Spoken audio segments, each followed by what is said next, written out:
দেশের সাংবাদিক আছে, স্টেজের পরে লাফায়, স্টুডিওতে লাফায়, বলে আমি আজকে কোনো জোরে কথা বলবো না, এই বাংলাদেশ থাকবে না, ইত্যাদি ইত্যাদি কথা। আর আমার দাদার দেশে কত প্রোপাগান্ডা চালালো, এই দেশে নাকি হিন্দু নির্যাতন হচ্ছে, এই দেশে নাকি মুসলমানেরা হিন্দুদের আগা কেটে দিচ্ছে। কোন জায়গায় ঘটেছে?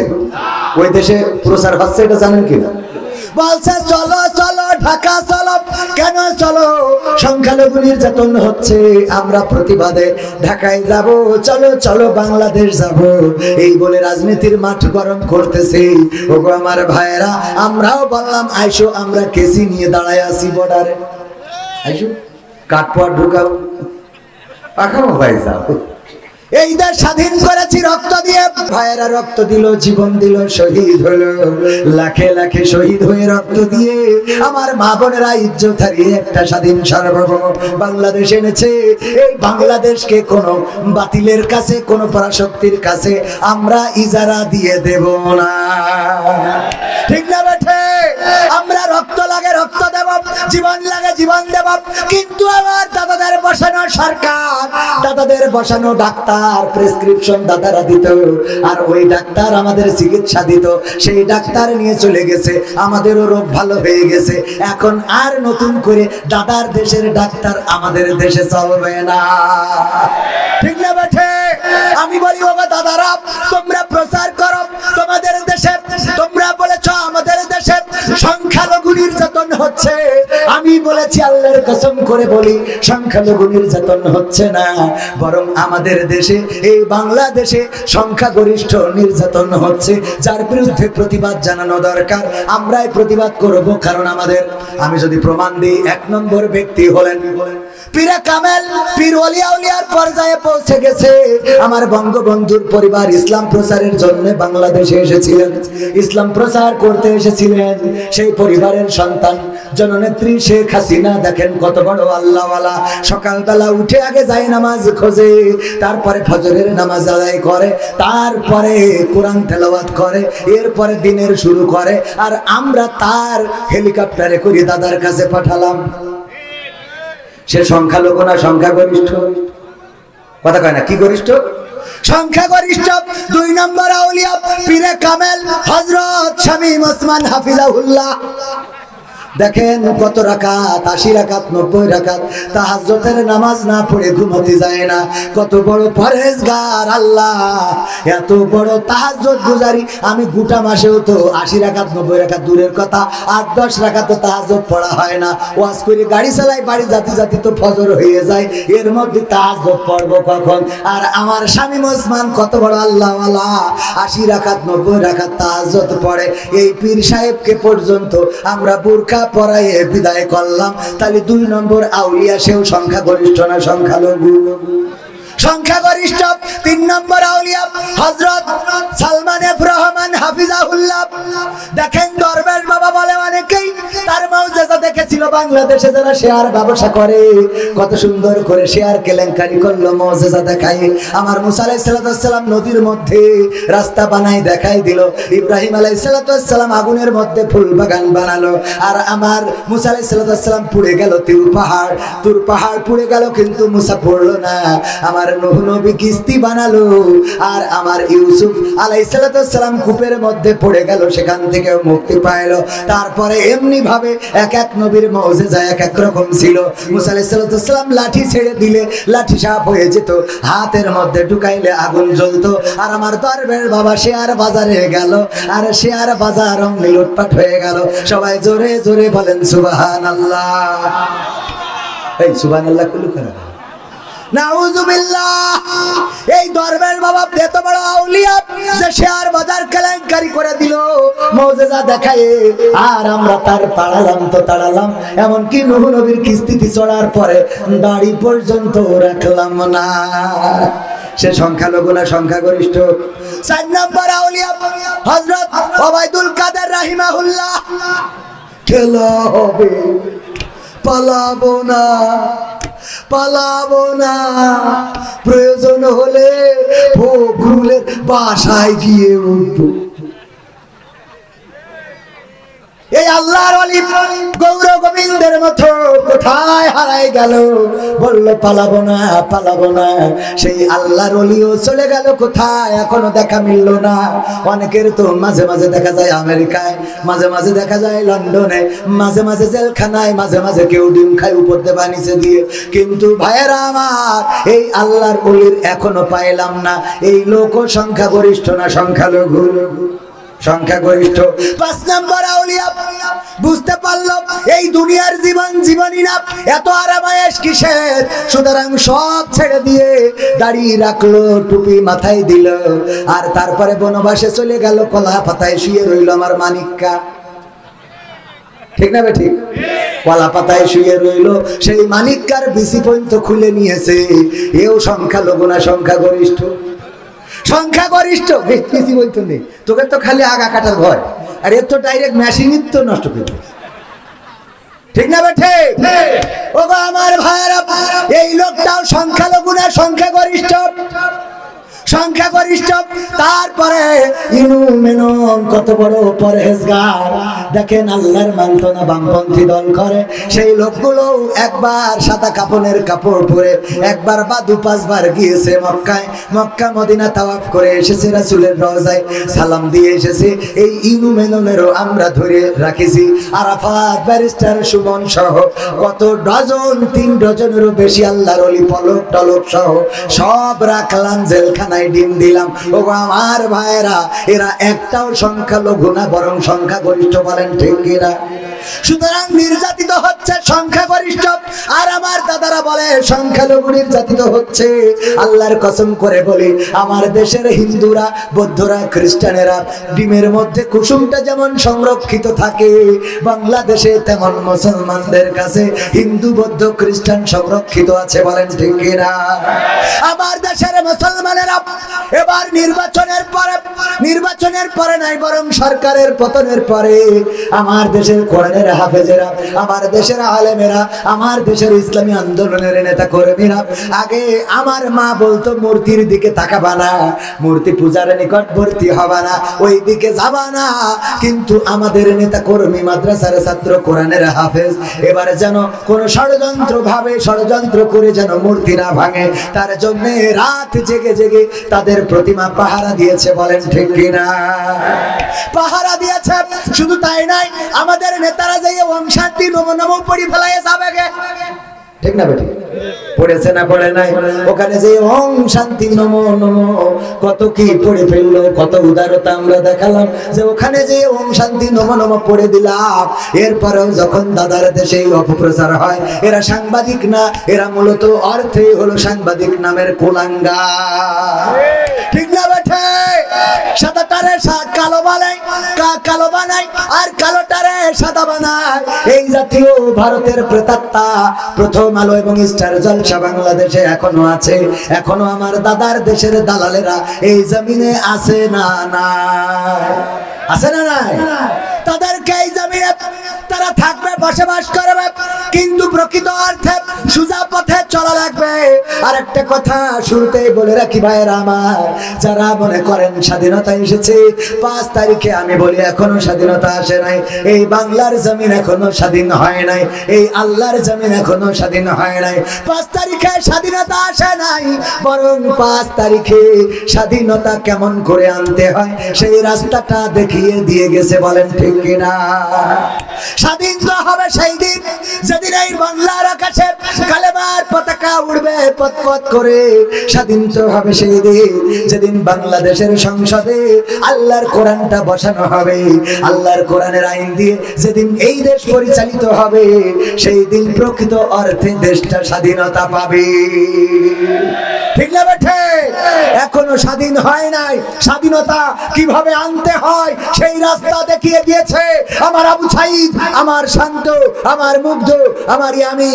তারা দেখিয়েছে যে রাজপথ ছাড়া যাবে না, বরং বাতিলের সামনে, বুলেটের সামনে, বন্দুকের সামনে, গুলির সামনে বক্ষ পেতে দিতে হবে। জালিমের গুলি আমাদের বক্ষ ছেদ করে পিছন দিয়ে বের হয়ে যেতে পারে, আমাদের রক্ত জমিনে পড়তে পারে, জমিন ভেসে যেতে পারে, সেই রক্তের সাগরে সাঁতার কাটা লাগতে পারে। সাঁতার কেটে কেটে একটি বিপ্লবী কালেমার পতাকা বাংলার জমিনে উড়ানোর রাস্তা দেখিয়ে দিয়ে গেছে। বলেন ঠিক কিনা? আমরা সেই রাস্তা দিয়ে হাঁটতে হবে কোরআনের রাজ কায়েম করার জন্য। কোরআনের সাথে যদি কেউ দ্বন্দ্ব করে তাদের সাথে আপোষ করা যাবে। কোরআনের সাথে যারা করবে দ্বন্দ্ব তাদের সাথে কবু হবে না আপোষ। কোরআনের সাথে যারা করবে দ্বন্দ্ব তাদের সাথে কবু হবে না আপোষ। জেল জুলুম হলেও হবে, জেল জুলুম হলেও হবে, বিবেকের কাছে তো পুরাবা নির্দোষ। আমার রবের কাছে রব নির্দোষ, মহান প্রভুর কাছে রব নির্দোষ। কোরআনের সাথে যারা করবে দ্বন্দ্ব তাদের সাথে কবু হবে না। বলেন, কোরআনের কথা যারা বলে যায় আজ তাদের দমাতে কত ফন্দি। কাউকে ধরে নিয়ে দিয়েছে ফাঁসি, কাউকে রেখেছিল বন্দি। ঠিক না বেঠে? কোরআনের কথা যারা বলে যায় আজ তাদের দমাতে কত ফন্দি। কাউকে ধরে নিয়ে দিয়েছে ফাঁসি, কাউকে রেখেছিল বন্দি। হক কথা বললে জ্বলে যায় গা, কোরআনের কথা সইতে পারে না।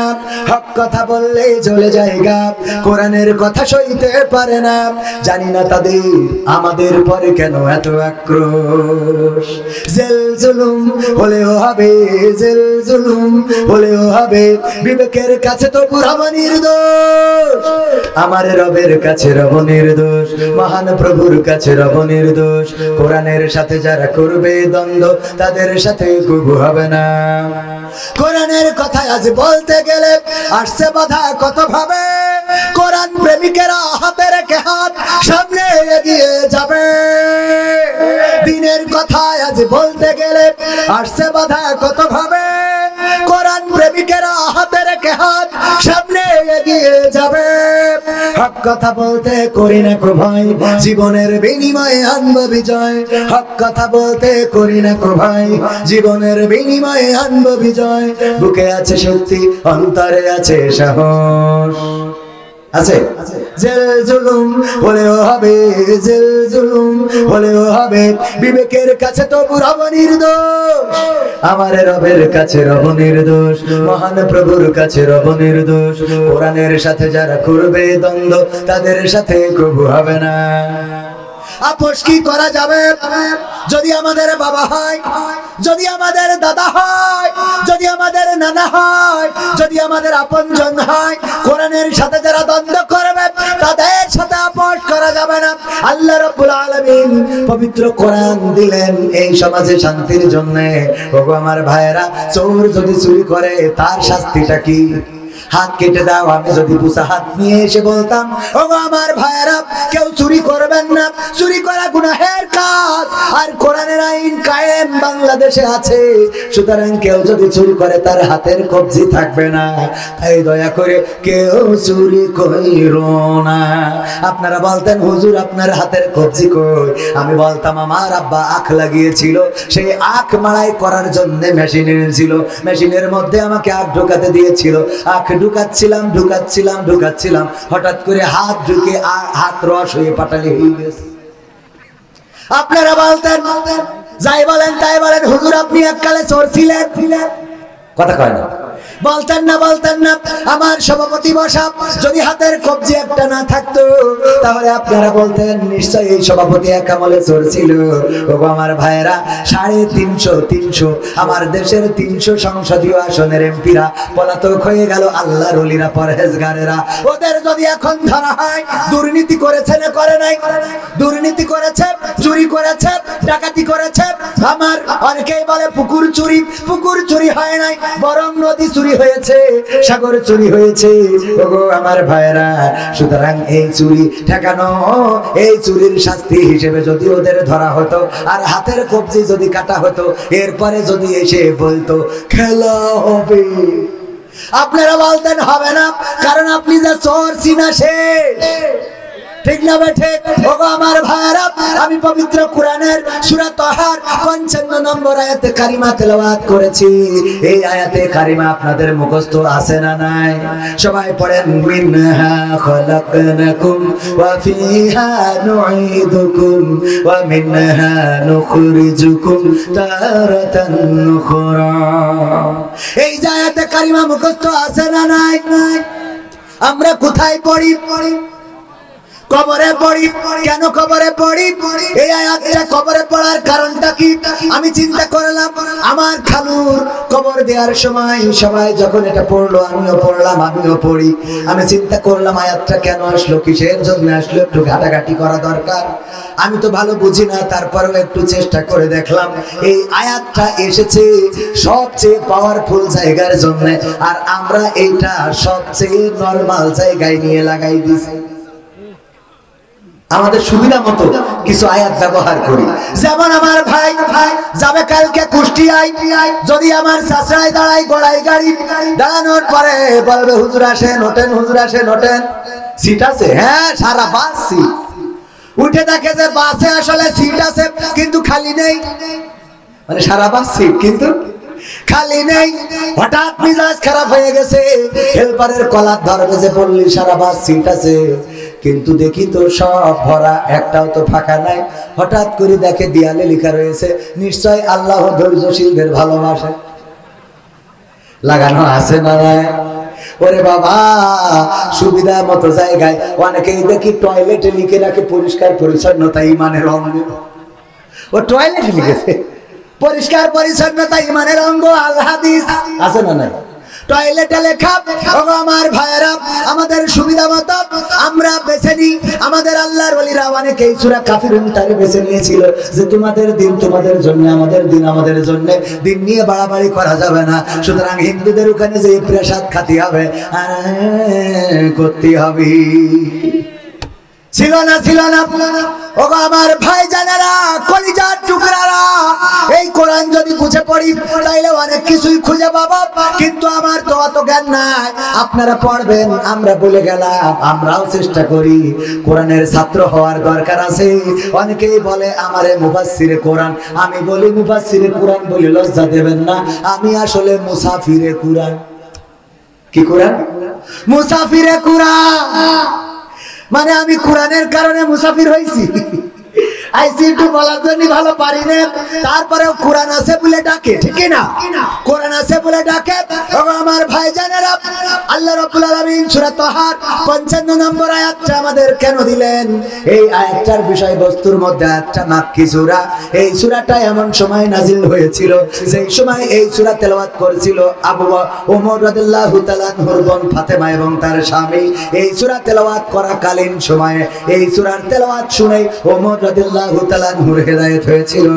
ওগো আমার ভাইয়েরা, এই মাক্কি সূরার যে 55 সূরা তাহার 55 নম্বর আয়াত, এই আয়াতটা এসেছে আল্লাহ রাব্বুল আলামিন প্রথমে এই আয়াতটা মুসা আলাইহিস সালামকে দিয়ে শুনাইয়েছিলেন ফেরাউনকে। কাকে? ফেরাউনকে কেন শুনাইয়েছিলেন? কারণ হলো, ওগো ফেরাউন, আল্লাহ বললেন ওগো মুসা যাও, ফেরাউন বাউন্ডারি ক্রস করে ফেলেছে, সে তো সীমা লঙ্ঘন করেছে। অনেকেই চেয়ার ছাড়তে চায় না 41 সালের আগে, কিন্তু আল্লাহ যদি চান 31 সালও আসবে না।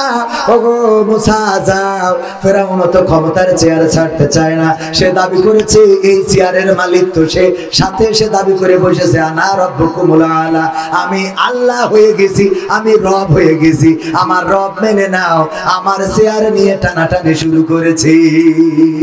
ঠিক না? ঠিক করেছে না করে নাই?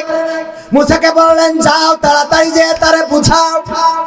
মুসা বলল যদি না বুঝতে চাই, বলল হাতের লাঠি ছেড়ে দিবা, সাপ হয়ে যাবে। যদি তাও মানতে না চায়, বগলের মধ্যে হাত দিবা, আগুন হয়ে যাবে। যদি তাও মানতে না চায় তাইলে কি করব? আল্লাহ রাব্বুল আলামিন বললেন সুন্দর করে তারে ওয়াজ শোনাবা, মিনহা খালাকনাকুম ওয়া ফিহা নুঈদুকুম ওয়া মিনহা নুখরিজুকুম তারাতান নুখরা। মুসা আলাইহিস সালামকে দিয়ে কাকে শোনালেন? কাকে বলেন? কাকে? ফেরাউনকে। কারণটা কি?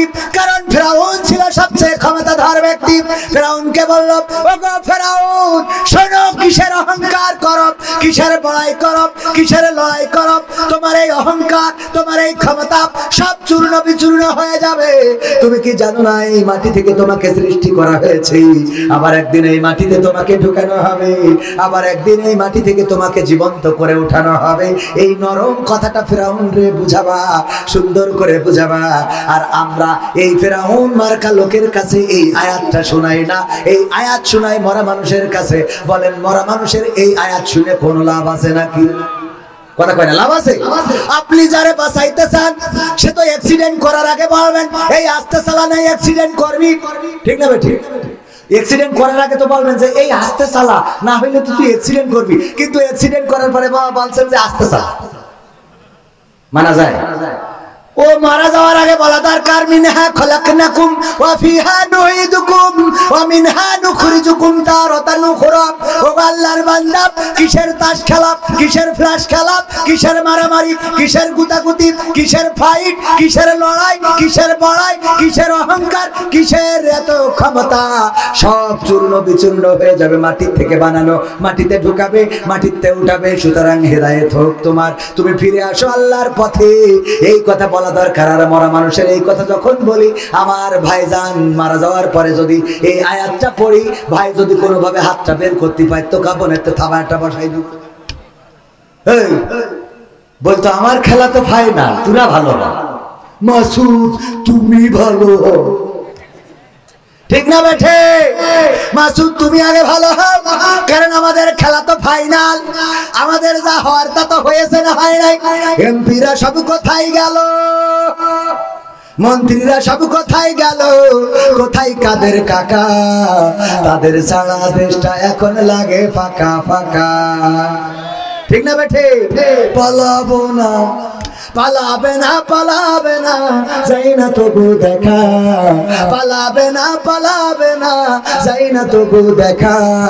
তাদের সারা দেশটা এখন লাগে ফাঁকা ফাঁকা, ওদের সারা দেশটা এখন লাগে ফাঁকা ফাঁকা। আইন মন্ত্রী আটকে গেল আইনেরই ফাঁকে, দাড়ি ছাড়া দরবেশের ভণ্ড ভণ্ড লাগি, ঠিক না বেঠে? আইন মন্ত্রী আটকে গেল আইনেরই ফাঁকে, দাড়ি ছাড়া দরবেশের ভণ্ড ভণ্ড লাগে। শুনছি কত নেতা নেত্রী খাইতেছে ভাই ডান্ডা, বিচারপতি কালামানিকের ফাটিয়েছে আন্ডা। পলকেরও ঝলক গেল, পলকেরও ঝলক গেল থামিয়ে নেটের চাকা, তাদের সারা দেশটা এখন লাগে ফাঁকা ফাঁকা, ঠিক না? ঠিক। শোনাবো শোনাবো, শুনবেন শুনবেন, থাকবেন শেষ পর্যন্ত। আর 10-15 মিনিট কি থাকা যাবে?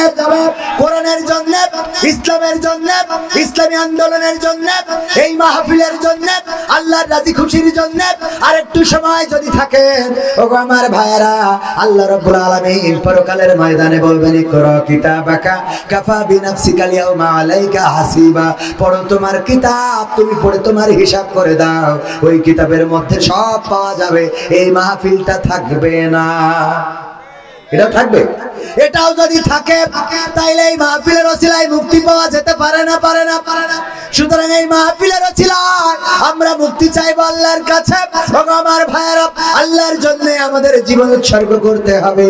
আল্লাহ শিখিয়ে দিয়েছেন, বলো কুল ইন্না সালাতি ওয়া নুসুকি ওয়া মাহইয়ায়া ওয়া মামাতি লিল্লাহি রাব্বিল আলামিন।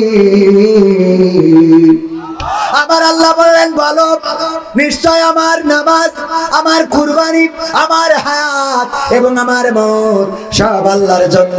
সেই আল্লাহর জন্য আমাদের একটু সময় শ্রম কুরবানি করতে রাজি আছি না নাই? রাজি কারা কারা? দুটি হাত দেখতে চাই। নারায়ে তাকবীর, আল কোরআনের আলো, আল হাদিসের আলো, আমার নেতা তোমার নেতা, নারায়ে তাকবীর। ওগো আমার ভাইরা, আমি যে আয়াতে কারিমা তেলাওয়াত করেছি, এই আয়াতটার কবরবাসীর কাছে পড়ার দরকার নেই। কোথায় পড়বেন সেইগুলো শিখাবো, আজকে জানিয়ে যাব। এই আয়াতটার আমলটা অন্তত করবেন। শুনতে রাজি আছেন না নাই? আয়াতটার কোন জায়গায় পড়া লাগবে, ওই কবরে পড়া লাগবে না, কারণ ওরার সাবধান করে লাভ নেই। আজকে শিখাই দেব, আমার যুবকদেরও শিখাবো। ওগো আমার যুবকেরা, কোথায় পড়া লাগবে না শিখে কেউ যাবেন না। রাজি আছেন না নাই? রাজি আছে? সত্যি থাকবেন? থাকবেন না কারা কারা? হাত উঁচু করেন। বলছি থাকবেন না কারা? সবাই থাকবেন? সবাই থাকবেন, আলহামদুলিল্লাহ। ওগো আমার ভাইরা, এই কোরআনের জন্য নিবেদিত প্রাণ হতে হবে। 1952-তে আমার ভাইয়েরা রক্ত দিয়েছিল, সালাম, রফিক, শফিক, জব্বার, বরকত, তাদের রক্তের দান আমরা মাতৃভাষা বাংলা ভাষা পেয়েছি না। 1971-এ আমার বীরশ্রেষ্ঠরা রক্ত দিয়েছিল, তাদের রক্তের বিনিময়ে 16ই ডিসেম্বর আগামীকাল আমাদের বিজয় দিবস। আল্লাহ যেন এই স্বাধীনতা যুদ্ধে যারা শহীদ হয়েছিল তাদের কবরকে জান্নাতের বাগান বানিয়ে দেন, বলেন আমিন। আমার ভাইয়েরা স্বাধীনতা পেয়েছিলাম 2024-এ। আমার ছাত্র জনতা, আমার শিশু, আমার কিশোর তারা রাজপথে নেমেছিল, রাজপথে নামলো কোরআনের ওই আয়াতের মতো, ইন্নাল্লাহা ইউহিব্বুল্লাযীনা ইউকাতিলুনা ফী সাবিলিহি সাফফান কাআন্নাহুম বুনয়ানুম মারসুস। আমার আল্লাহ বলছে, আল্লাহ তাদেরকে পছন্দ করে, তাদেরকে মহব্বত করে, তাদেরকে ভালোবাসে যারা তার পথে সীসা গালানো প্রাচীরের ন্যায় ঐক্যবদ্ধভাবে লড়াই করে, সংগ্রাম করে। আল্লাহ তাদেরকে বড্ড ভালোবাসেন। সুতরাং আল্লাহর পথে ঐক্যবদ্ধ থাকার দরকার আছে না নাই? আল্লাহর পথে দুনিয়ার জিন্দেগিতে ঐক্যবদ্ধ যদি থাকতে পারি, আল্লাহ আমাদের নির্দেশ করেছেন, ওয়াতাসিমু বিহাবলিল্লাহি জামিআন ওয়া লা তাফাররাকু, তোমরা সংঘবদ্ধভাবে আল্লাহর রাজ্যকে আঁকড়ে ধরো, পরস্পর বিচ্ছিন্ন হইও না। কথাটা কার? কথাটা কার? আমরা ঐক্যবদ্ধভাবে আল্লাহর দ্বীনকে আঁকড়ে ধরতে চাই। আমার ছাত্র জনতা রক্ত দিল, জীবন দিল, শহীদ হলো, আর এই বাংলাদেশে কোরআন বলার জন্য ময়দানটা উন্মুক্ত হয়ে গেল। সুতরাং সেই বাংলাদেশে কোরআনের রাজ কায়েম হোক, কোরআনের দিন প্রচার হোক, কোরআনের মাহফিল হোক, এটা আমরা চাই না? চাই না? কারা কারা চান হাত উঁচু করেন। নারায়ে তাকবীর, আল কোরআনের আলো, আল হাদিসের আলো, আমার নেতা তোমার নেতা। নারায়ে তাকবীর। ডান হাতটা রাখেন, ডান হাতটা রাখেন, আর বাম হাতটা নামান, ডান হাতটা মুখ করেন। ওগো আমার ভাইরা, আমার রকি ভাইকে বলবো আমার সেই ম্যাজিকটা দেখানোর জন্য। আমার আল্লাহ বলেছে, ইয়া আইয়ুহাল্লাযীনা আমানু লিমা তাকুলুনা মা লা তাফআলুন। ওগো ঈমানদারেরা, এমন কোন কথা বলো না যা তোমরা কাজে পরিণত করো না। কাবুরা মাকতান ইনদাল্লাহি আন তাকুলু মা লা তাফআলুন। আমার আল্লাহ বললেন, এটা আল্লাহর কাছে অত্যন্ত অপছন্দের। এই রকি সাহেব কই? হ্যাঁ, ও আবার বাইরে গেছে 500 টাকা। ও আমার ভাইরা, আল্লাহ রাব্বুল আলামিন বললেন, এটা আল্লাহর কাছে অত্যন্ত অপছন্দের যে তোমরা মুখে যা বলো কাজে তা করো না। 500 টাকা পকেটে থাকেন, এরা কিরাম বড় লোক। এটা ম্যাজিক দেখাও। ওই আমার ক্যামেরাম্যান আছে নিয়ে, হ্যাঁ, ও ওইখানে বসে থাকার কথা কি হইছে? ম্যাজিকটা কি? এই যে হাত মুঠো করতে বলেছি না, করেছেন? দেখেন, এই যে 500 টাকার নোট হাতের মধ্যে ঢুকালাম, এরপরে ম্যাজিক করব আমি। কত মানুষ ম্যাজিক করে কত রকম, কিন্তু আমার ম্যাজিকটা অন্য রকম। মানুষে কত রকম কায়দা করে এই ম্যাজিক করে 500 টাকা হাতে ঢুকাই কাগজ বানাই ফেলে, ঠিক কিনা? কিন্তু আমি যে ম্যাজিক করলাম এর মধ্যে ঢুকাইছি কয় টাকা? কয় টাকা? 500। এই দেখেন, আবার আমি ম্যাজিক করার পরে বের করলাম টাকা 500 আছে না নাই? কোন ম্যাজিশিয়ান এরকম দেখাতে পারবে না যে যা ঢুকাইলো তাই আছে, ঠিক না বেঠিক? আমি এই যে ম্যাজিক করে দিলাম, নতুন একটা ম্যাজিক। এই 500 টাকা আমি এই মাহফিলের জন্য দান করলাম, এই যে মুট করালাম। এইবার আপনাদের পকেটে না থাকলে পাশেরটাই ঢুকায় যা যা আছে দিয়ে দেন প্যাকেটে, যা আছে পকেটে। খুব তাড়াতাড়ি 5 মিনিট। এরপরে আমার মা বোনদের জন্য দু একটা কথাও বলা লাগবে। মা বোনেরা এসেছে, এই মোটটা পকেটে ঢুকাই দেন, পকেটে যা আছে এই কোরআনের মাহফিলের জন্য 500, 1000, 2000, 5000 সবাই দিয়ে দেন। মাত্র 5 মিনিট, আর বেশি সময় নেব না। 5 মিনিটের মধ্যে দিবেন, কেউ উঠে যাবেন না। ভাইরা আমার, আমাদের এই মাহফিলের অনেক খরচ কোরআনের জন্য, আপনারা দিবেন। আর একজন কিডা কি করে, নিউ সুর সাথী ইলেকট্রনিক্স এন্ড ব্র্যান্ড শপ, অনেক ভালো। আল্লাহ সাউন্ডকে কবুল করে নাও, কণ্ঠটা সুন্দর থাকছে সাউন্ডের জন্য। আল্লাহ তুমি দয়া করে ভাড়া বাড়িয়ে দাও। দেন একজনে মারুম হবে না। ওগো আমার ভাইরা, মা যদি থাকতেন একটা শাড়ি কিনতে 1000 টাকা লাগতো, যদি বাবা থাকতো একটা লুঙ্গি কিনতে 500 টাকা লাগতো। এই কোরআনের জন্য 500 1000 টাকা দেওয়ার মতো কোন আল্লাহর বান্দা যদি তাড়াতাড়ি 3 বস্তা সিমেন্ট দিবেন নূর নিউ নূর সাথী ইলেকট্রনিক্স, আল্লাহ তার দানকে কবুল করে নাও, নেখায়াত দিয়ে দাও, মনের স্বপ্ন পুরো করে দাও, আপনজনদের কবুল করে নাও। ওগো আমার ভাইরা, কেউ উঠে যাবেন না, অন্তত 500 1000 2000। মা কবরে, বাবা কবরে, মাকে এখন আর আপেল কিনে খাওয়ানো লাগে না, বাবাকে এখন আর লুঙ্গি কিনে দেওয়া লাগে না। স্টেজে যারা দিবেন, আমি মুসাফির মানুষ, দোয়া করে দেব আমার মা বোনেদের প্যান্ডেলে যান। মা বোনেরাও যারা টাকা নিয়ে এসেছেন, আল্লাহর রাসূল বললেন মেরাজ থেকে এসে, ওগো মা বোনেরা, ওগো মহিলারা, তোমরা দান করো, বেশি বেশি সাদাকা করো, তোমাদের দানের বরকত আল্লাহ রাব্বুল আলামিন তোমাদের অধিকাংশ নারীদেরকে জাহান্নামে দিয়েছেন। ওগো আমার ভাইয়েরা, 2টা দাওয়াত দেব, আপনারা কেন উঠে যান, কেন চলে যান? চাইলে টাকা করে দেন ফাঁকা, এটা তো ঠিক না। আমার ভাইয়েরা, আগামী 1 2 3 জানুয়ারি হাসান ভাই, নারায়ে তাকবীর, আমার হাসান ভাই 3000 টাকা নগদ করলো দান। আল্লাহ বাড়িয়ে দাও, সম্মান দিয়ে খায়াত দিয়ে দাও, মনের স্বপ্ন পুরা করে দাও। 1 2 3 জানুয়ারি মাহফিল হবে আদ্দিন ফাউন্ডেশনের উদ্যোগে। কত জানুয়ারি? 1 2 3 জানুয়ারি আদ্দিন ফাউন্ডেশনের উদ্যোগে মাহফিল হবে যশোরে। প্রথম দিন থাকবেন আল্লামা মামুনুল হক এবং সাথে থাকবেন আব্দুল্লাহ মোহাম্মদ সাইফুল্লাহ ভাই। দ্বিতীয় দিন থাকবেন আমির হামজা, সাথে থাকবেন রফিকুল ইসলাম মাদানী সাহেব। তৃতীয় দিন থাকবেন শায়েখ আহমদুল্লাহ, সাথে থাকবেন ডক্টর মিজানুর রহমান আজহারি। বলেন আলহামদুলিল্লাহ। এই মাহফিল হবে কোথায়? আপনার যশোরে আদ্দিন ফাউন্ডেশন। 1 2 3 জানুয়ারি মনে থাকবে। আর 16 ফেব্রুয়ারি আমার মুহতারাম শাহিদুল ইসলাম ভাই, আমার জামাতে ইসলামের মালয়েশিয়ার নেতা ছিলেন, আমি ওনার আন্ডারে রুকন ছিলাম, আমি ওনারই কর্মী, ওনারা হাতে গড়া একজন কর্মী। উনি থাকতেই শপথ নিয়েছিলাম, উনি সংগঠনে সক্রিয় থাকতে শপথ নিয়েছিলাম। দাঁড়িয়ে আছেন না? নাই আছেন না ভাই? এখনো আছেন। অনেকে আবার আমাদের নিয়ে প্রশ্ন তোলে, বাবারে যাই বলো তাই বলো, আমরা জামাতের লোক। ঠিক না বেঠিক? সাক্ষী আছে তো, রুকন শপথ নিয়েছি কিনা জিজ্ঞেস করে দেখে। শয়তানি করা যায়, তোরা সমালোচনা করিস আর আমি কর্ম উঠি, উঠাই কে? লাভ নাই সমালোচনা করে। ইসলামী আন্দোলন করার অধিকার সবার আছে না নাই? কোরআনের কথা বলার অধিকারও সবার আছে। ভাইরা আমার কিরা, আব্দুল ভাই 500 টাকা, আল্লাহ দানকে কবুল করো, নেখায়াত দিয়ে দাও। আরো যারা দেবেন তাড়াতাড়ি দিয়ে দিতে পারেন, সময় বেশি নেওয়া যাবে না, রাত অনেক হয়ে গেছে। ভাইরা আমার ইউটিউবারেরা এসেছে, ওদেরও কিছু কন্টেন্টের দরকার আছে না নাই? কোন কন্টেন্ট লাগবে? একটা তো দিলাম, একটা পাওয়া গেছে না নতুন? হ্যাঁ, আর কি লাগবে? জুবাইর আহমেদ তাশরিফ সাতক্ষীরায় আসে নাই, এই নিয়ে কথা বলা লাগবে। আচ্ছা বলবো লাস্টে, এখন তো ক্যামেরা অন নাই, লাস্টে বলে দেবো ইনশাআল্লাহ। আগে টাকা দেন, লাস্টে বলবো। ওই নিয়ে আসলে কথা বলা দরকার। আর কেউ 500 1000 2000 3000 এত মেহমান কেউ পকেটে হাত দেয় না।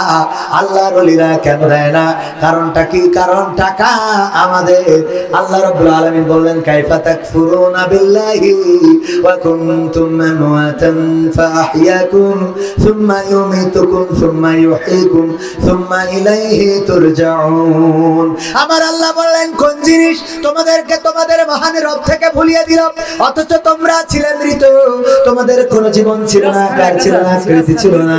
সিরাজ খান মৃত 1000 মৃত, তার টাকা দিলে কি করে? সেলিতে থাকে। এ তো আর ভোট না, যে মরে গেলেও দেবে। মৃত মানুষ, তার নামে 1000 টাকা দিল আল্লাহ। তুমি দানকে কবুল করো। সুস্থ কিনা? টুটুল ভাই আল্লাহ ইন্ডিয়ায় রয়েছে, টুটুল ভাইকে সুস্থতা দান করে দাও, নেখায়াত দিয়ে দাও। ও আল্লাহ তুমি রোগ মুক্তি করে দাও।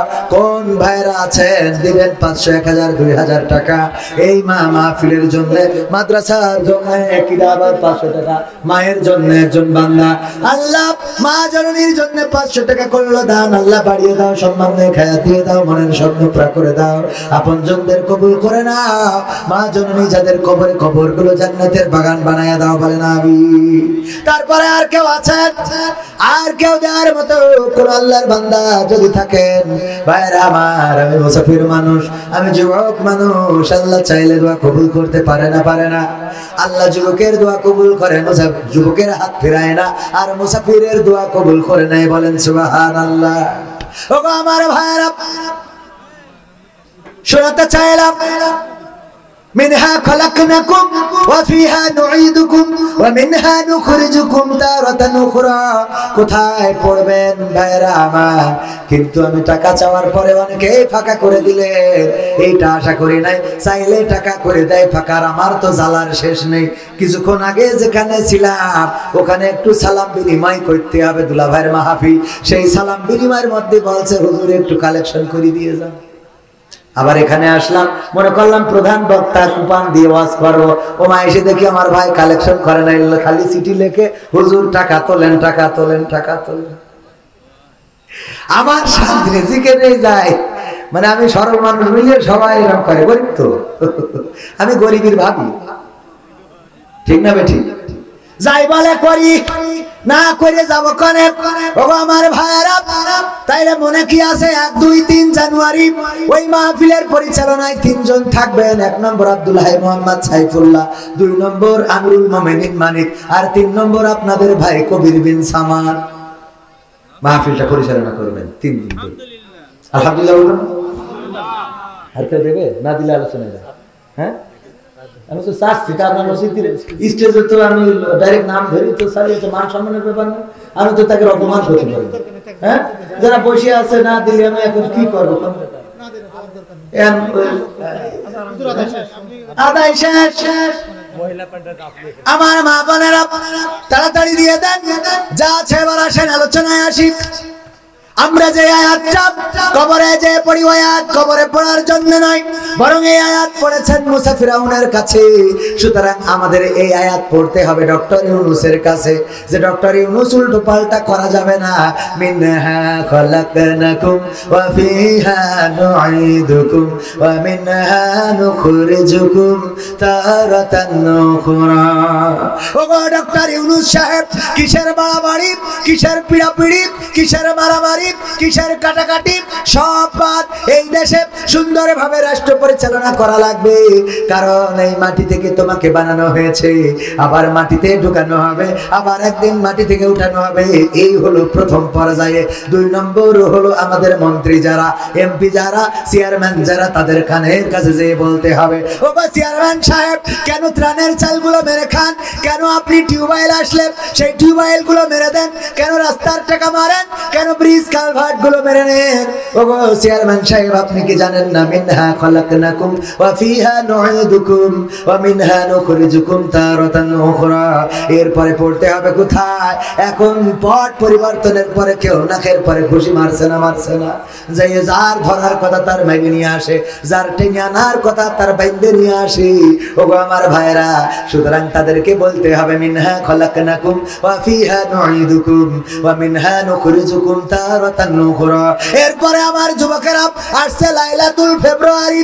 এই লাইলাতুল ফেব্রুয়ারিতে যুবকদের বলে, যদি তুমি আমার জন্য এই দিন কোন 3 পিস না এনে দাও, তাইলে তোমার সাথে কাটা কাটি রে। তখন বলতে হবে মিনহা খলাকনাকুম ওয়া ফিহা নুঈদুকুম ওয়া মিনহা নুখরিজুকুম তারাতান উখরা। ওগো সুন্দরী, কিসের বড়াই তোমার, কিসের লড়াই তোমার, কিসের এত লাইলাতুল ফেব্রুয়ারি, কিসের এত গদখালিতে ঘোরাঘুরি, কিসের এত বাইকের পিছনে গিয়ার দেয়া? ওগো সুন্দরী, তুমি কি জানো না এই মাটি থেকে তোমাকে সৃষ্টি করা হয়েছে, আবার একদিন এই মাটিতে তোমাকে ঢুকানো হবে, আবার একদিন এই মাটি থেকে তোমাকে উঠানো হবে, আল্লাহর কাছে তোমাকে দাঁড় করানো হবে। ওগো আমার ভাইরা, এরপরে দেখেন আমার সমাজে কত অন্যায় আছে, গ্রামে সুদখোর আছে। এই সুদখোরের কাছে টাকা ধার চাইতে গেলে দেয় না, কিন্তু যাই যদি বলেন সুদ লাগবে তাইলে দেয়। যখন সে সুদ দিবে দিবে, সুদ দিতে চাইবে, তখন বলতে হবে মিনহা খলাকনাকুম ওয়া ফিহা নুঈদুকুম ওয়া মিনহা নুখরিজুকুম তারাতান উখরা। এই সুদখোরকেও সাবধান করতে হবে। ওগো আমার মা বোনেরা, পর্দার অন্তরালে যারা অনেকের স্বামী থাকে বিদেশে, আর এই সুযোগে আমার আব্দুল হাই সিদ্দিকী ভাই না, উনি তো হুজুর মানুষ, ধরেন অনেক ইয়াং ফুলাপান আছে, ভাবির নাম্বারটা ম্যানেজ করে ফোন দেয়, হ্যালো ভাবি, হ্যাঁ ভাবি, হ্যাঁ চিনতে পেরেছেন ভাবিকে, আমি বল্টু। হ্যাঁ বল্টু ভাই, হ্যাঁ বল্টু ভাই, আপনি কেমন আছেন? আপনার ভাই বিদেশে যাওয়ার পর থেকে আপনি খোয়া দিন নেন না। আরে বাবা, আসা না নাই। ওরে বাবা বল্টু যদি বলে ভাবি আসতেছি একটু পানি খাবো, আরে আসার পরে যদি বলে ভাবি একটু পানি দেন, কি বলছেন আপনি? পানি কেন দেব আপনাকে? আপনাকে শরবত বানিয়ে দিচ্ছি, একটুখানি সময় দেন আমাকে। আরে আল্লাহর ওলি, আছে না নাই? স্বামী থাকে বিদেশ, কিছু করার নাই। এই বলে না, বলে না, কয় স্বামী বিদেশে, কিছু করার নাই। ওগো আমার মা বোনেরা, আপনার স্বামী আমানত রেখে গিয়েছেন আপনার সুখের জন্য প্রবাসে, কত কষ্ট করে দিনের পর দিন মাথার ঘাম পায়ে ফেলে, কত পরিশ্রম করে। কাতারে গেলাম, যাওয়ার পরে দেখলাম একজন, আমি রাস্তা দিয়ে হাঁটতেছি, দৌড়ে এসেছে আমার কাছে, এসে বলল ভাই আপনার সাথে আমি একটা সেলফি তুলতে চাই। আমি বললাম তোলেন। ওর তোলা হয়ে যাওয়ার পরে আমি বললাম আমিও একটা উঠাতে চাই। বলল না ভাই আপনি উঠাবেন না, আপনার সাথে আমি ছবি উঠবো না। আমি বললাম আমি আপনার সাথে উঠলাম, আপনি আমার সাথে উঠবেন না, কারণ আপনি সেলিব্রিটি আমার থেকে বড়। কয় না হুজুর মাইন্ড করেন না, আমিও সেলিব্রিটি নই, তবে আপনার সাথে ছবি উঠলাম, আপনি কেন উঠবেন না? ওই ভাই বলল ভাই দেখেন আমার জামা কাপড়ের অবস্থা, ছেঁড়া ছোট জামা, পরনের প্যান্টটাই কত জায়গায় ছেঁড়া, পায়ের জুতোটায় রং লেগে আছে, আরে ময়লা মাটি, গায়ে কালো হয়ে গেছে রোদে পুড়ে। ওই মানুষটা বলল ভাই আমার এই পোশাকে যদি ছবিটা তুলে ফেসবুকে ছেড়ে দেন, আপনাকে তো সবাই চেনে, বাংলাদেশের মানুষ, আমার ছবিটা যখন আমার পরিবারের কাছে পৌঁছে যাবে, যখন আমার স্ত্রী দেখবে, যখন আমার মা দেখবে, যখন আমার সন্তান দেখবে, তখন মনে করবে আরে আমার বাছা প্রবাসে কত কষ্ট করে, আমি আমার সন্তান, আমার মা, আমার স্ত্রীর কাছে আমার এই কষ্টের কথাটা প্রকাশ করতে চায় না। সুতরাং আপনার সাথে আমি ছবি উঠবো না, আপনার সাথে আপনার ফোনে আমি ছবি উঠবো না, বরং আপনার ছবিটা আমার ফোনে থেকে যাক স্মৃতি হিসাবে। ওগো আমার মায়েরা বোনেরা, এইভাবে প্রবাসে কষ্ট করে আমার প্রবাসীরা মাথার ঘাম পায়ে ফেলে, কত উঁচু উঁচু বিল্ডিং এ কাজ করে। আমার চোখের সামনেই থাইল্যান্ডের একজন ভাই, নাম হলো রংচাই, সে পড়ে গেল 13 তলা বা তার থেকে বেশি তলা থেকে নিচেই পড়লো। আমি মনে করলাম উপর থেকে মনে হয় মাটির দলা, ইটের দলা, সিমেন্টের দলা পড়েছে, কিন্তু না, চারিদিকে ছড়িয়ে গিয়েছে। মনে করলাম কেউ হয়তো কিছু সিমেন্ট ফেলেছে, না সিমেন্ট ফেলে নাই, ওই জায়গায় পড়েছিল থাইল্যান্ডের রংচাই নামের একজন আমাদের বড় ভাই। তিনি ছিলেন বৌদ্ধ ধর্মের অনুসারী। পড়ার পরে তার মাথাটা ফেটে চূর্ণ বিচূর্ণ হয়ে ঘেলুগুলো খুঁড়ে খুব চারিদিকে ছড়িয়ে গেছে। ওটাই মনে করেছিলাম সিমেন্ট, খুলিটা উড়ে গেছে। আরে কি বিভৎস চেহারা! ওই মানুষটা যখন মারা গেল, তার সাথে ব্যাগের সাথে কিছু মালয়েশিয়ান রিঙ্গিট, কয়েক হাজার রিঙ্গিট। ভাইরা আমার, এই মানুষটার লাশ দেশে যাওয়ার আগে ওই মানুষের ওই টাকাগুলো পরিবারের জন্য পৌঁছে গেছে। আমার ভাইয়েরা প্রবাসে যারা থাকে তারা মরতে রাজি থাকে, পুলিশের কত দৌড়ানি খায় যেন অ্যারেস্ট না হয়, পুলিশের হাত পা জড়িয়ে ধরার মতো ইতিহাস আছে। ভাইয়েরা আমার, মায়েরা আমার, কত কষ্ট করে প্রবাস থেকে, কত পরিশ্রম করে মাথার ঘাম পায়ে ফেলে। স্ত্রী বলে আমার শাড়ি লাগবে, টাকা পাঠিয়ে দেয়, ভাই বলে আমার ফোন লাগবে, নিজে একটা বাটন ফোন চালায়, কিন্তু ভাইয়ের জন্য একটা আইফোন কিনে দেয়। বাবা বলে আমার এটা লাগবে, আমি একটা ডিসকভার গাড়ি কিনবো, আমি একটা পালসার কিনবো, বাবার অভাবটা পূরণ করে। মা বলে তোমার বোনেদের জন্য এটা দিবা, সেটা দিবা, সবার অভাবটা পূরণ করে। ওগো আমার ভাইয়েরা, এই পূরণ করতে করতে একদিন এই মানুষটা এই প্রবাসী ল্যাগেজ বন্দি হয়ে দেশে ফিরে আসে। এমন অনেককেই দেখেছি আমি। আমার আপন খালাতো ভাইয়ের লাশটা দেশে এনেছিলাম, বারবার মনে হচ্ছিল আর এই বিমানে দুইজন পাশাপাশি বসে যাব, সেটা তো আরো হলো না। আমার আপন খালাতো ভাই, সে মাত্র কয়েক মাস বিয়ে করে বিদেশে গিয়েছিল, আমার সাথে জব করতো। আমি গেলাম পেনাঙে যাওয়ার পরে শুনলাম আমার খালাতো ভাই অ্যাক্সিডেন্ট করেছে। আমি ছুটে চলে আসলাম, এসে দেখি লাশটা নিয়ে থানায় চলে গেছি। তারপরে শুনলাম থানায়ও নাই, আছে হাসপাতালে ডিপ ফ্রিজের মধ্যে। যাওয়ার পরে ফ্রিজ থেকে বের করে দেখালো। ওগো আমার ভাইয়েরা, ওগো আমার মায়েরা, ওগো আমার বোনেরা, এমন কষ্ট করে প্রবাসে, আর সেই টাকা দেশে পাঠানোর পরে আপনি আইলা বাইলা শাইলা কেনার পরে আপনি মকসেদের সাথে টাঙ্কি মারেন যে বলছি ভাই কতদিন হলো দেখা করেন না। ভাবি আরে ভাবি আপনার দেখলে পরানটা জুড়িয়ে যায়। এই কথাগুলো যে বলেন আমানতের খেয়ানত। এই জায়গায় ভাবি যদি কোনো যুবক আপনাকে বলে ভাবি আপনার বড্ড সুন্দরী লাগে, আপনাকে রেখে ভাই কেমন করে মালয়েশিয়া সিঙ্গাপুর থাকে, সাথে সাথে বলতে হবে মিন্নাহা খলাকনাকুম ওয়া ফিহা নুঈদুকুম ওয়া মিনহা নুখরিজুকুম তারাতান উখরা। কথা কি বোঝা গেছে? কোথায় পড়বেন? দেওররা পড়বে ভাবির কাছে, ভাবিরা পড়বে দেওরের কাছে। যে ওগো দেওর শোনো, তুমি কেন আমার সাথে প্রেম নিবেদন করো? তুমি কি জানো না এই মাটি থেকে সৃষ্টি হয়েছে, মাটিতে ঢুকবা, মাটির থেকে উঠাবে, আল্লাহর কাছে দাঁড়ানো লাগবে। সুতরাং তোমার এই সৌন্দর্য যদি আমাকে আকৃষ্ট করা যাবে না, আমার এই সৌন্দর্য থাকবে না। কিন্তু এখনকার মা বোনেরা ওইটা বলে না, এখন বলে ওরে স্বামী আমার যেমন তেমন, দেওরাই আমার মনের মতো। ঠিক না বে ঠিক? ওর স্বামী যেমন তেমন দেওরা মনের মতন। আর এই শুনে আমার স্বামীরাও গান বানাইছে, বউ আমার যেমন তেমন, শালি আমার মনের মতন। ও শালি ভালো লাগে, বউ ভালো লাগে না। একবার একজনের কাছে খবর এসেছে আপনার আব্বা খালা মরে গেছে। ওই এমন ভাবে কাঁদতেছে, ফিট লেগে গেছে। হুশ ফিরার পরে বলছে এ আব্বা খালা মরে গেছে, তাই এত ফিট লাগলি কেন?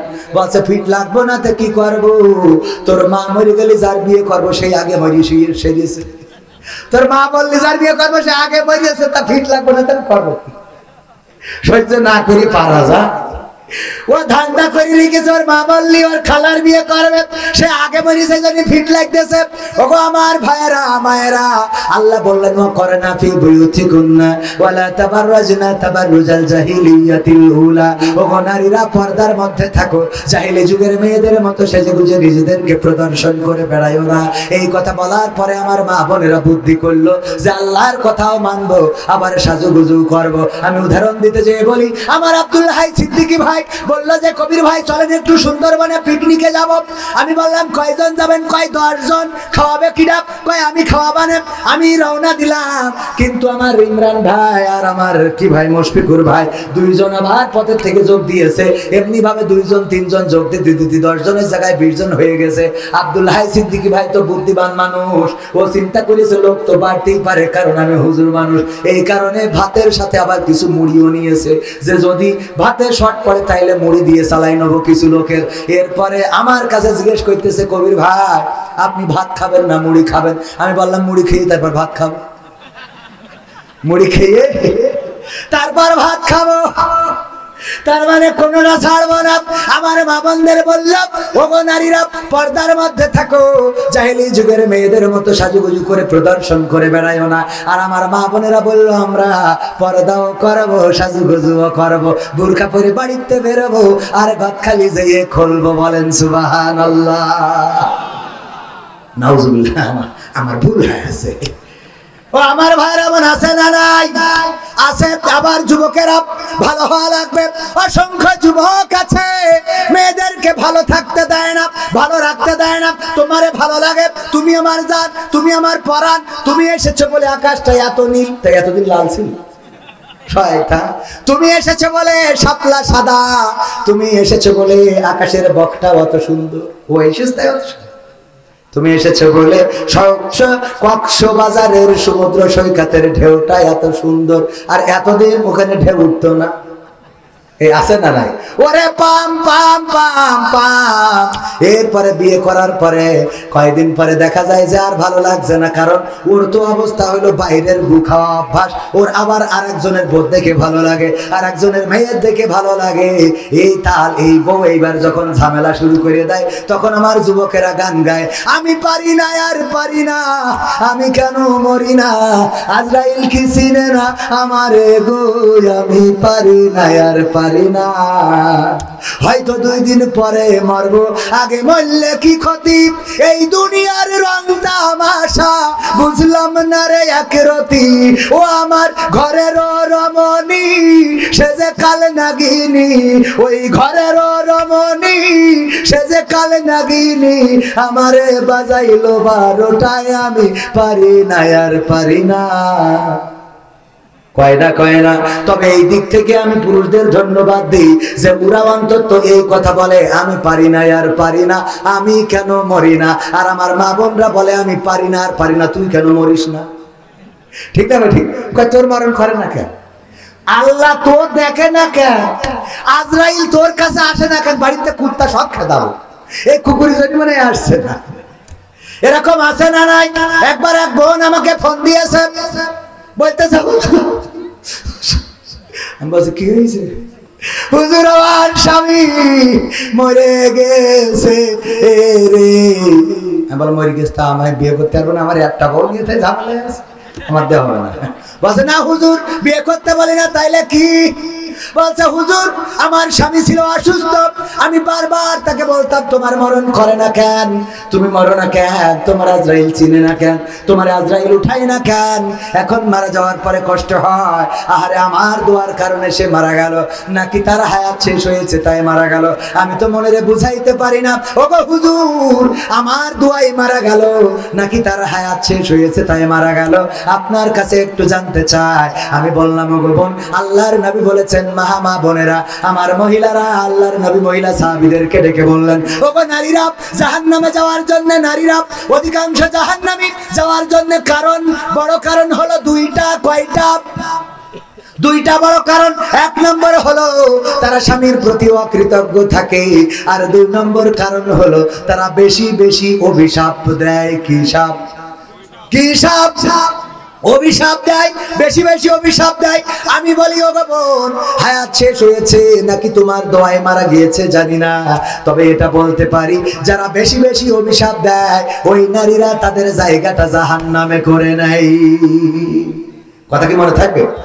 আমার মা বোনরা পর্দা করবেন, স্বামীর কথা শুনবেন, আর স্বামীর অবাধ্যতা হবেনই না। নিজেদের চেহারা আল্লাহ রাব্বুল আলামিন যে বাউন্ডারি দিয়েছেন, 14 জন মাহরাম পুরুষ, তাদের বাইরে আর অন্য কাউকে দেখাবেন না। ওগো আমার মা বোনেরা, সুন্দরী ছেলেদেরকে যে চেহারা দেখান, এই চেহারা দেখায় কোনো লাভ নাই, এই চেহারার সৌন্দর্য থাকবে না। যারা আজকে সুন্দর ছেলে আপনার জন্য পাগল পারা হয়েছে, বয়স যদি হয় একদিন দাদি হয়ে যাবেন।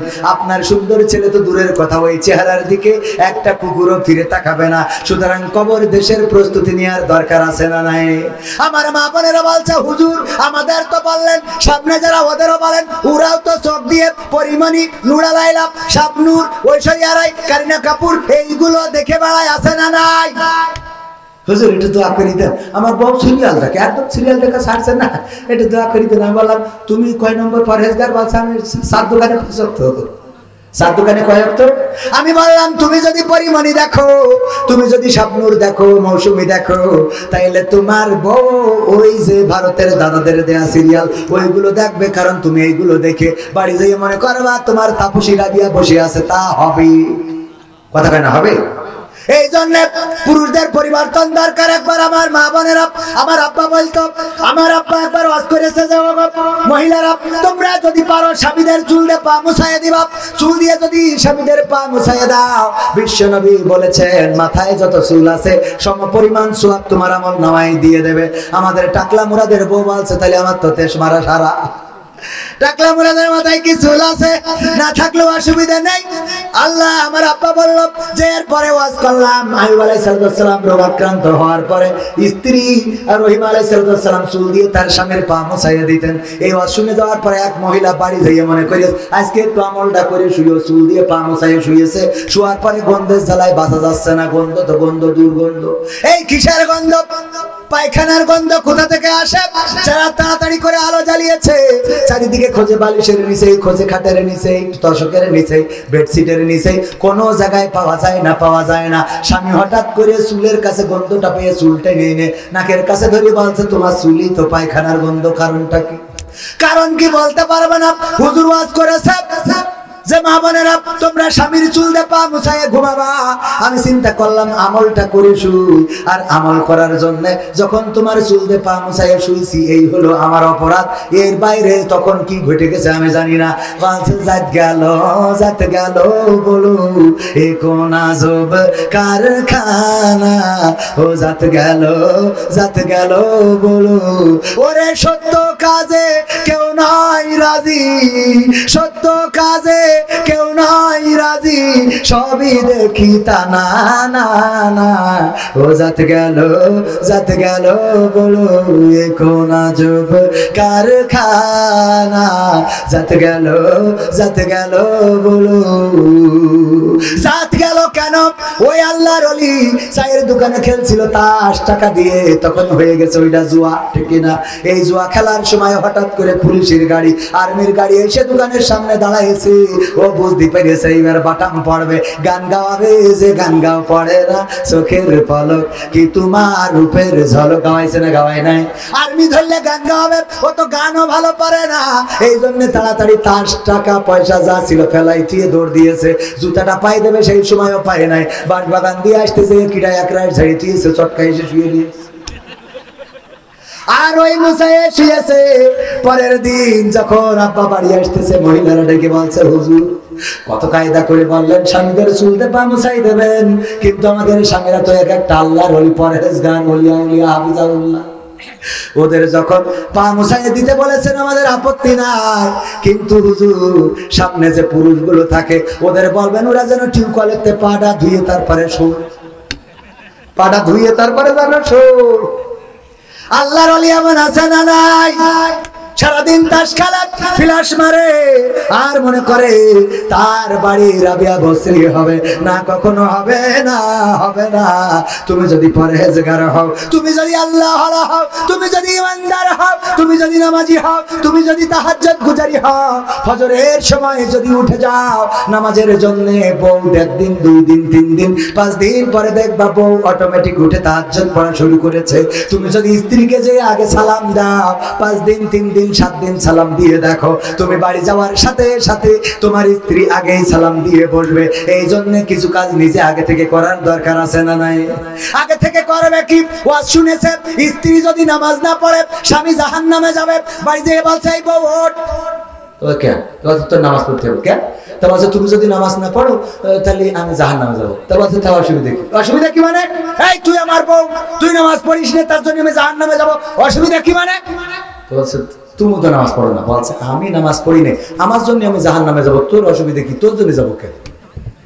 আমার জন্য আমি জাহান্নামে যাবো, তোর জন্য যাবো না। তো বলছে কোন পাগলের রস শুনে তুমি?